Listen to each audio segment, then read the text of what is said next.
তাসআল বানি আদম হাজাতান ওয়াসালিল্লাহাল্লাযী আবওয়াবুহু লা তুহজাবু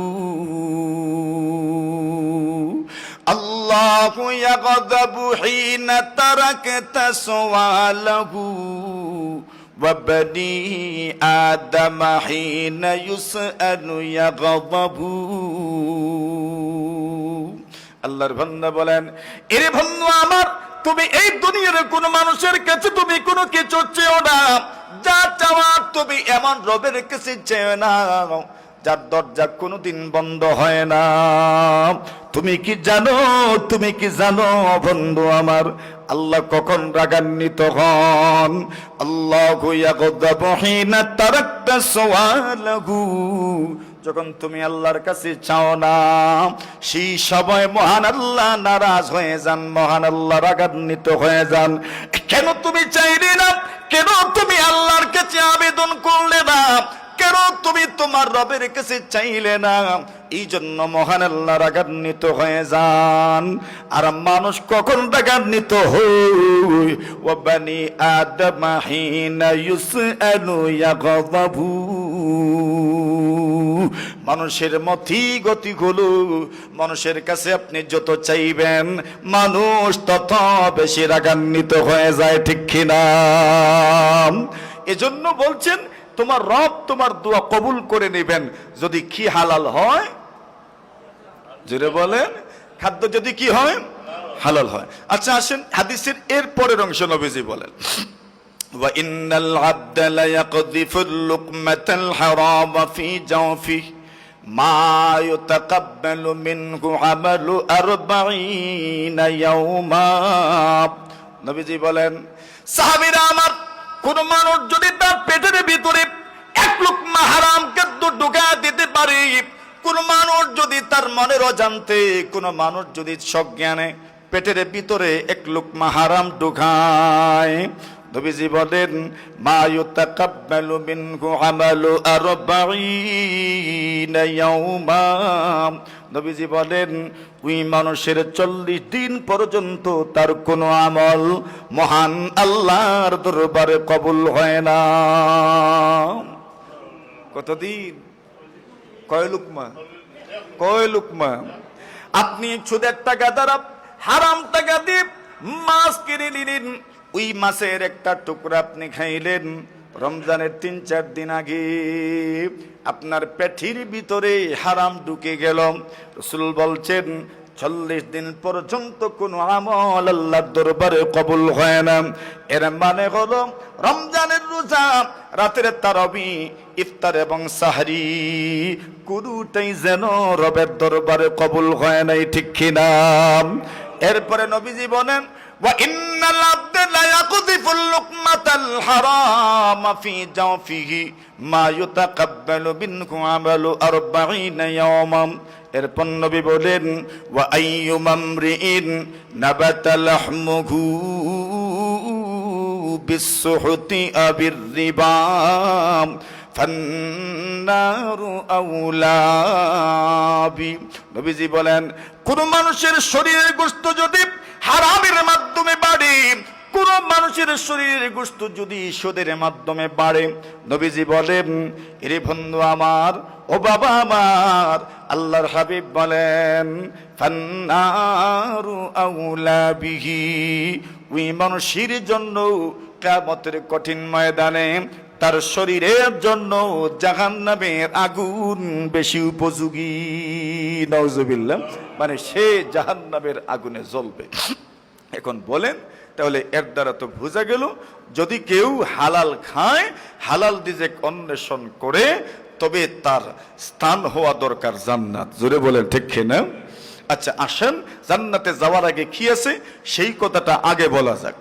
ইমাম গাজ্জালী রাহিমাহুল্লাহু তাআলা ইহয়া উলুমিদ্দিনের মধ্যে লিখেন, আল্লাহর কোন বান্দা বান্দি যদি হালালে অভ্যস্ত হয়ে যায়, রাসূলুল্লাহ সাল্লাল্লাহু আলাইহি ওয়াসাল্লাম বলেন, আমরা এক শব্দ জানি, এই শব্দ হলো আল্লাহর রাস্তা। কার রাস্তা? আল্লাহর রাস্তা। আল্লাহর রাস্তা কোনটা? মদিনাতে। আল্লাহর রাস্তা কোনটা? আর কি আল্লাহর রাস্তা নাই? ফি সাবিলিল্লাহ, আল্লাহর রাস্তা কোনটা? আপনি তাবলীগে যাবেন, সেটাও আল্লাহর রাস্তা। ইলম অর্জন করার জন্য যাবেন, সেটাও আল্লাহর রাস্তা। সুবহানাল্লাহ বলেন। মান খারাজা ফি তালাবিল ইলমি ফাহুয়া ফি সাবিলিল্লাহ হাত্তা ইয়ারজিআ। নবীজি বলেন, কোন মানুষ যদি ইলম অর্জন করার জন্য বের হয়, যতক্ষণ পর্যন্ত বাড়িতে ফিরে না যাবে, নবীজি বলেন সে কার রাস্তায় আছে? আল্লাহর রাস্তায়। নবীজি এরপরে বলেন, মান খারাজা লিতাকুনা কালিমাতুল্লাহি হিয়াল উলিয়া ফাহুয়া ফি সাবিলিল্লাহ। নবীজি বলেন, কোন মানুষ যদি জিহাদের জন্য বের হয়, কিতালের জন্য যদি বের হয়, আল্লাহর জমিনের মধ্যে আল্লাহর দ্বীনকে প্রতিষ্ঠা করার জন্য, আল্লাহর দ্বীনের বুলকে বালা করার জন্য, বুলন্দ করার জন্য বের হয়, নবীজি বলেন ফিরে না আসা পর্যন্ত ফাহুয়া ফি সাবিলিল্লাহ, সে আছে যেন কার রাস্তায়? জোরে বলেন। আল্লাহর নবী এইভাবে বলেন, কোন মানুষ যদি আল্লাহর দ্বীনের প্রচার প্রসারে বের হয়, কার রাস্তায় আছে? আল্লাহর রাস্তায়। তাবলীগে বের হবেন, সেটাও আল্লাহর রাস্তা। ঠিক এমনি ভাবে কোন নেকির কাজে, স্বেচ্ছাশ্রমে যদি আপনি অংশগ্রহণ করেন, সেটাও কার রাস্তা? জুড়ে বলেন। ইমামে বুখারী রাহিমাহুল্লাহু তাআলা কিতাবুল জিহাদ, জিহাদ অধ্যায়ে হাদিস এনেছেন। আম্মার ইবনে ইয়াসির রাদিয়াল্লাহু তাআলা, নবীজির বড় জলিলুল কদর একজন সাহাবী, আল্লাহর হাবিব সাল্লাল্লাহু আলাইহি ওয়াসাল্লাম মদিনা যখন আসলেন, মসজিদ নির্মাণ হবে, মসজিদে নববী, নবীজির সাহাবায়ে কেরাম নিজে নিজে কাজ শুরু করেছেন, স্বেচ্ছাশ্রমে অংশগ্রহণ করেছেন। প্রথমে তো সাহাবায়ে কেরাম কাজ করেন নাই, নবীজি নিজের থেকেই কাজ শুরু করছেন। সুবহানাল্লাহ। সাহাবায়ে কেরাম বসা, কিন্তু সাহাবায়ে কেরাম মনে মনে ভাবছেন আমরা করবো কিনা। এখন দেখেন আল্লাহ, নবীজি নিজেই শুরু করছেন কাজ। সুবহানাল্লাহ, জোরে বলেন। মালানা কুন্না নাকুদু ওয়ান নাবিয়্যু ইয়ামালু ফাযাকা মিনাল আমালুল মুদলিলু। সাহাবায়ে কেরাম বলেন, নবীজি কাজ করছেন আর আমরা বসে আছি, এটা আমাদের কত বড় ভ্রষ্টতা। এখন সাহাবায়ে কেরাম কাজ শুরু করলেন, এদের কাজ দেখে নবীজি এদের জন্য দোয়া করলেন, আল্লাহ এদেরকে দুনিয়া আখিরাতের সব নিয়ামত দান করো, এদেরকে মাফ করে দাও, মুহাজিরদেরকে মাফ করো, আনসারদেরকে মাফ করো, মুহাজিরদের উপর রহম করো, আনসারদের উপর রহম করো। এমন বিভিন্ন দোয়া নবীজি করলেন, সাহাবায়ে কেরাম কাজ করলেন। আম্মার ইবনে ইয়াসির উনি বলেন, অন্যরা তো একটা একটা করে ইট বহন করতেন, আর আমি আমার কাঁধে করে দুইটা দুইটা করে ইট বহন করতাম। তো উনি বলছেন, নবীজি আমাকে দেখলেন, আমাকে দেখার পরে আমার কাঁধ থেকে, আমার মাথা থেকে, আমার মুখ থেকে দুলুভালি ঝাড়তে লাগলেন, আর ঝাড়তে ঝাড়তে ঝাড়তে ঝাড়তে বললেন, যেই ব্যক্তির পা আল্লাহর রাস্তার ধুলায় দূষিত হয়, যেই ব্যক্তির পায়ে আর যেই ব্যক্তির শরীরে আল্লাহর রাস্তার ধুলা ভালো লাগে, ওই শরীর, ওই পা জাহান্নামে জ্বলে না। উনি মসজিদেরই তো কাজ করছেন, সেটাও কার রাস্তা? বলেন না, সেটাও কার রাস্তা? সেটাও তো কার রাস্তা? আল্লাহর রাস্তা। এখন সেটাও আল্লাহর রাস্তা। আমি যে কথা বলছিলাম, কোন মানুষ যদি হালাল অর্জনের জন্য, হালাল উপার্জনের জন্য, হালাল রিজিকের অন্বেষণে ঘর থেকে বের হয়, নবীজি বলেন সেও আল্লাহর রাস্তায় আছে। সেও কোন রাস্তায়? কেন? হালাল উপার্জন একটা ফরজ আমল। কাসাবুল হালাল ফরিদাতুম বাদাল ফরিদা। নবীজি বলেন হালাল উপার্জন ফরজের পরে আরেকটা ফরজ। আল্লাহ বলছেন, ওয়া ইযা কুদিয়াতিস সালাত ফান্তাশিরু ফিল আরদ ওয়াবতাগু মিন ফাদলিল্লাহ। আল্লাহ বলছেন, নামাজ যখন শেষ হয়ে যাবে, আল্লাহর জমিনে ঘোরাফেরা করো এবং আল্লাহর দেওয়া রিজিক তুমি অন্বেষণ করো। নামাজ ফরজ, হালাল উপার্জন, জোরে বলেন, হালাল উপার্জন ফরজ। তাহলে হালাল উপার্জন ফরজ, নামাজও ফরজ। নামাজের পরে আপনি হালাল উপার্জনে বের হবেন, তাহলে নামাজ যদি আল্লাহর রাস্তা হয়, হালাল উপার্জন কার রাস্তা? আল্লাহর রাস্তা। ইমাম গাজালি রাহিমাহুল্লাহ তাআলা হাদিস উল্লেখ করেছেন, নবীজি বলেন, কোন মানুষ যদি হালাল উপার্জনের জন্য তার ঘর থেকে বের হয়, রাসূল আকরাম সাল্লাল্লাহু আলাইহি ওয়াসাল্লাম বলেন, ওই লোকটা যতক্ষণ পর্যন্ত হালাল উপার্জনের রাস্তায় থাকবে, রিকশা নিয়ে বের হলো রাস্তায় আছে, সিএনজি নিয়ে বের হলো রাস্তায় আছে, টমটম নিয়ে বের হলো রাস্তায় আছে, আপনার অন্য কোনো গাড়ি, বাস অথবা অন্য কোনো গাড়ি, মালবাহী ট্রাক নিয়ে ঘর থেকে বের হলো, সেও যেন যতক্ষণ পর্যন্ত বাড়িতে ফিরবে না, সেও যেন কার রাস্তায় আছে? বলেন, বলেন কার রাস্তায়? আল্লাহর রাস্তায়। একজন মানুষ দেশের সব আত্মীয় স্বজনকে ছেড়ে প্রবাসে গমন করলো, যতক্ষণ পর্যন্ত ফিরে আসবে না, সেও যেন কার রাস্তায়? আল্লাহর রাস্তায়। ঠিক এইভাবে যে যেই প্রফেশনে আছে, যার যেই আপনার চাকরি আছে, যার যেই কাজ আছে, হালাল উপার্জনের যত মাধ্যম আছে, সে যখন ঘর থেকে বের হবে, বাড়িতে না ফেরা পর্যন্ত সে আছে কোথায়? এবার বলেন, আল্লাহর রাস্তায় যদি কেউ মারা যায়, তবে তার মওত কেমন মওত? পুরো আসতে কইতেছেন, শহীদের মৃত্যু। যে ব্যক্তি হালাল উপার্জনের জন্য বের হলো, সেও আছে কোন রাস্তায়? তবে তার মওতটাও কেমন হওয়া দরকার? আরে বলেন না, শহীদের মৃত্যু হওয়া দরকার। নবীজি বলছেন, হালাল উপার্জন করে যখন সে ঘর থেকে, আপনার বাহির থেকে গড়ে ঢুকবে, নবীজি বলছেন, গড়ে ঢুকা মাত্রই আল্লাহ তার জীবনের সব গুনাহ মাফ করে দিবেন। এরপরে ঘুমাইলো, ঘুম থেকে যখন জাগ্রত হবে, হযরত ইমাম গাজালি রাহিমাহুল্লাহ তাআলা লিখেন, ঘুম থেকে যখন জাগ্রত হবে, কিভাবে জাগ্রত হবে? উনি বলেন, রাসূল আকরাম সাল্লাল্লাহু আলাইহি ওয়াসাল্লাম সাহাবায়ে কেরামের রেফারেন্সে উনি বলেন, ওই লোকটা ঘুম থেকে জাগ্রত হবে এমত অবস্থায় যে আল্লাহ তার উপর সন্তুষ্ট হয়ে গেছেন। কিসের কারণে? হালাল উপার্জনের কারণে। হালাল উপার্জনের সময় দেওয়ার কারণে নিজে হালাল খাইতো। এমনকি হালাল উপার্জন, নিজে হালাল খাওয়া, পরিবার পরিজনকে হালাল খাওয়ানো, এই ধ্যান ধারণায়, এই চিন্তা চেতনায় কোনো মানুষ যদি দোকানদারি করে, কোনো মানুষ যদি ক্ষেত খামার করে, তবে তার ওই দোকানদারি, তার ক্ষেত খামার, তার প্রবাস গমন, এগুলো দুনিয়াধারী নয়, এগুলো দিনধারীর অন্তর্ভুক্ত। কিসের অন্তর্ভুক্ত? দিনদারির অন্তর্ভুক্ত। আরে ক্ষেত খামার, খামাই রুজি, এটা দুনিয়াধারী নয়। হালাল নিজে খাবেন, পরিবারকে খাওয়াবেন, অধীনস্থদেরকে খাওয়াবেন, ওইটার নাম দুনিয়াদারি নয়, ওইটা কি? দিনদারি। ওইটার নামও কি? দিনধারী। কেন দিনধারী? আরে হালাল খাওয়া এটা আমার দিনধারী, হালাল খাওয়ানো সেটাও আমার দিনধারী। তো আমাকে তো হালাল উপার্জন করতে হবে, তো উপার্জনের পদ্ধতি যতটা আছে সেগুলো নিজের জীবনে রপ্ত করা, আয়ত্ত করা, সেগুলোতে নিজে ঝাঁপিয়ে পড়া, হাহুতাশ না করা, নামাজ ফরজ ওয়াজিব সব ঠিক থাকা, সুন্নত ঠিক থাকা, আর যদি সে করে, এই সবগুলো দিনদারির অন্তর্ভুক্ত। এখন আসেন, কোন মানুষ যদি হালাল খায়, তবে তার কি হবে? আমরা হারামের এই ফাঁকে ফাঁকে কয়েকটা কথা শুনছি। এবার আসেন, আমরা মূল কথাগুলো আরেকটু বিস্তারিত বলার চেষ্টা করি। রাসূল আকরাম সাল্লাল্লাহু আলাইহি ওয়াসাল্লাম বলেন, কোন মানুষ যদি হালাল খায়, তবে একটা মোটা দাগের লাভ তো আমরা বুঝলাম, দোয়া কবুল হয়। দোয়া কি হয়? কবুল হয়। হারাম খাইলে দোয়া কি হয় না? কবুল হয় না।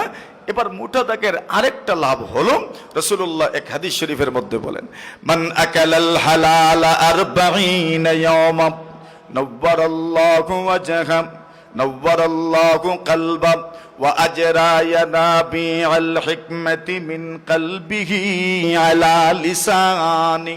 নবীজি বলেন, কোন মানুষ যদি 40 দিন পর্যন্ত হালাল খেতে পারে, কতদিন?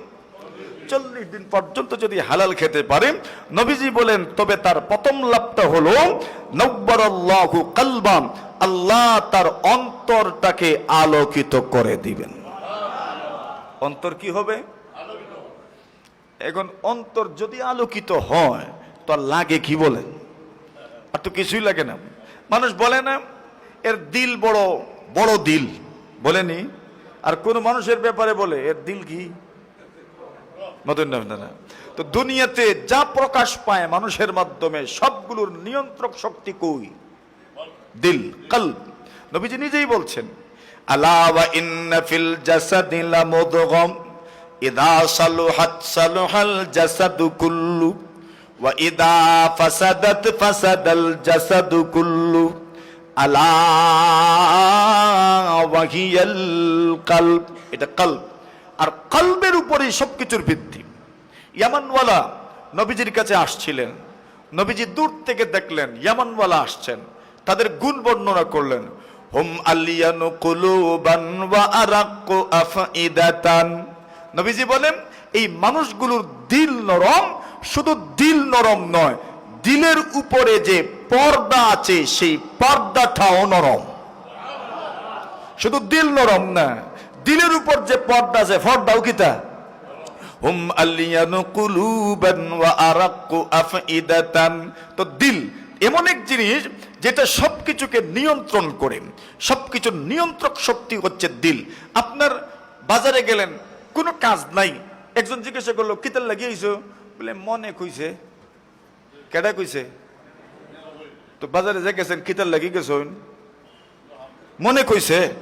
তাহলে আপনার বাজারে যাওয়ার হুকুমদাতাকে মন, হুকুমদাতাকে মন, দিল, কলব। তো রাসূল বলছেন কেউ যদি 40 দিন পর্যন্ত হালাল খাইতে পারে, রাসূল বলেন তবে তার লাভ হলো আল্লাহ তার অন্তরটাকে আলোকিত করে দিবেন। অন্তর যদি আলোকিত হয় তো আপনার দুনিয়া আলোকিত হয়ে যাবে। গুনাহের প্রভাব, হারামের প্রভাব হলো অন্তর অন্ধকারাচ্ছন্ন হয়ে যাবে, অমানিসায় ভরে যাবে, ঘুটঘুটে অন্ধকারে আপনার অন্তর কালো মেঘের মতো, আপনার বাদলের মতো আপনার অন্তরটা অন্ধকারাচ্ছন্ন হয়ে গেলে আপনার ওই অন্তর আপনার অকেজ হয়ে যাবে। কেমন হবে? নবীজি বলছেন একদম কয়লার মতো কালা হয়ে যাবে, ঠিক না? আচ্ছা, কয়লার মতো যদি কালো হয়ে যায় তবে তার অনিবার্য পরিণতি কি? লা ইয়ারিফু মারুফান ওয়া লা ইউনকিরু মুনকারা। নবীজি বলছেন ওই লোকের কাছে আর ভালো ভালো মনে হয় না, মন্দ আর মন্দ মনে হয় না। এটা হাসানি না হুদা কইন মাতুন না ওনারা, এটা ঠিক নেই। যখন অন্তর কালো হয়ে যায়, ভালোটাকে আর ভালো মনে হয় না, মন্দটাকেও কি মনে হয় না, মন্দ মনে হয় না। কেন? বলে আমার অন্তর আর কি না, ভালো না, অন্তর কালো হয়ে গেছে। আর যদি অন্তর ভালো হয়, কেমন ভালো? বলে একদম আয়নার মতো ধবধবে সাদা। মনে করেন সাদা কাপড়, মনে করেন সাদা পাথর, এখানে যদি একটা স্পট পড়ে দূর থেকে দেখা যাবে কিনা বলেন? দেখা যাবে। কিন্তু এই অন্তর পরিষ্কার থাকার কারণে এই অন্তর যদি কোনো মানুষ এই অন্তর বানাতে পারে, তবে এমন অন্তরওয়ালা মানুষের কাছে যারা যাবে, দ্বারস্থ যারা হবে, এই মানুষগুলো আল্লাহ তাআলার সান্নিধ্য লাভ করতে পারবে। আল্লাহর বান্দা একটু উদাহরণ দিবেন। ইদা সাকানাল গাদিরু আলা সাফাইন ওয়াজান্নাবা আইয়ুহাররিকাহুন নাসিমু বাদাত ফিহিস সামাউ বিলামতিরাইন কাযাকা শামসু তাবদু ওয়ান নুজুমু কাযাকা কুলুবু আরবাবিত তাজাল্লি ইউরা ফি সাফবিহাল্লাহুল আযীম। আল্লাহর বান্দা বলেন ইদা সাকানাল গাদির ওয়ালা সাফাইন। উদাহরণ কেমনে দিতাম? ঈদ বৃষ্টি তো মোটামুটি 1 মাস থেকেই হচ্ছে, ঠিক না? এখন এই নদীর নাম কি?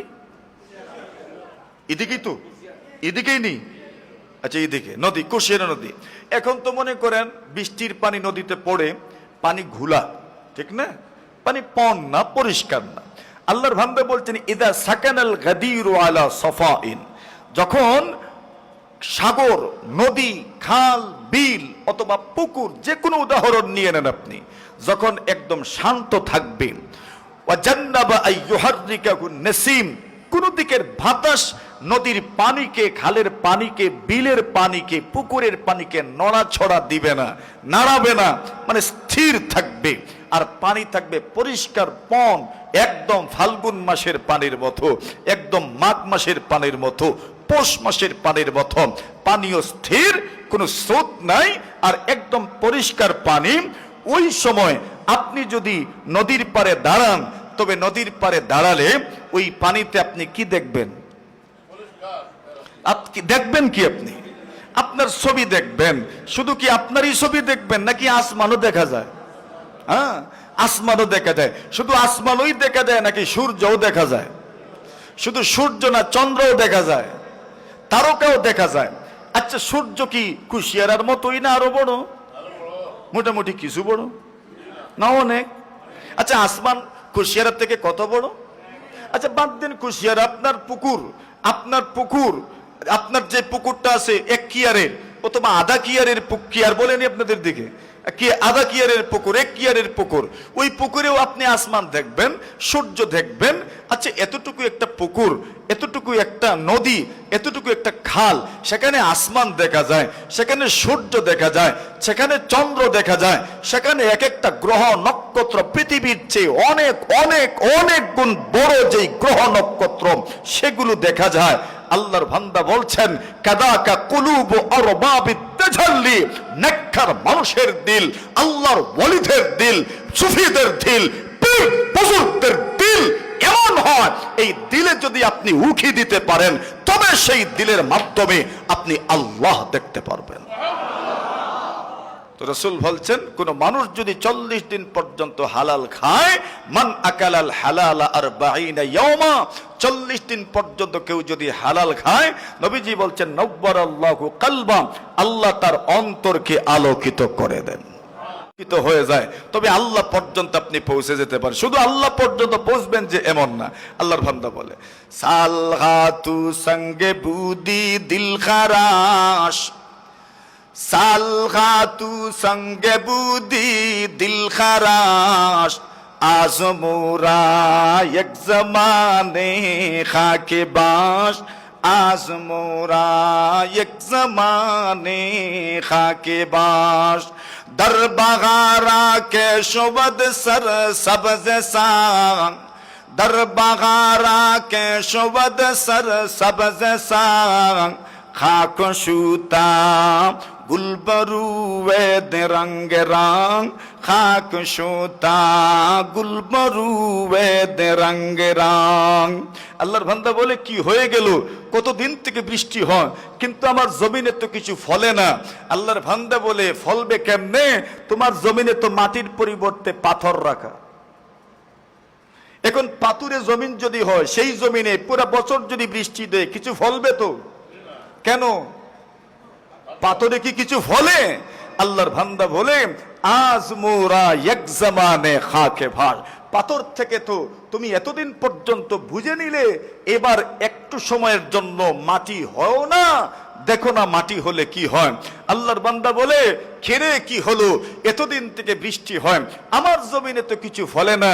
আল্লাহর বান্দা বলে, ফলবে কেমনে?